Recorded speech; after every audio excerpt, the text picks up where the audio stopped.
రెడ్డికి ప్రతిపక్ష హోదా నిరాకరించడానికి సూచించిన అన్న వాదన సరికాదు.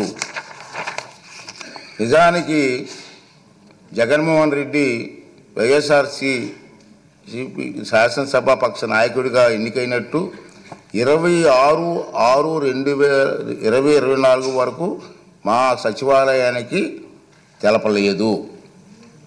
నెంబర్ 1. అలాంటప్పుడు జూన్ 26 కంటే ముందు అందున స్పీకర్ ఎన్నిక జరగక ముందు ప్రతిపక్ష నాయకుడి హోదా గురించి నిర్ణయం తీసుకోవడం సాధ్యమా? ఇది ఒకటి గమనించవలసిన అవసరం ఉంది.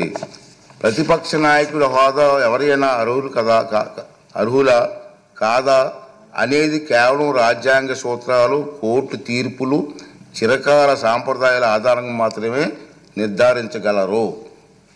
ఆంధ్రప్రదేశ్ వేతనాల పెన్షన్ చెల్లింపు అనర్హతల తొలగింపు చట్టం 1953లో ప్రతిపక్ష నాయకుడి హోదా ప్రస్తావన ఉంది.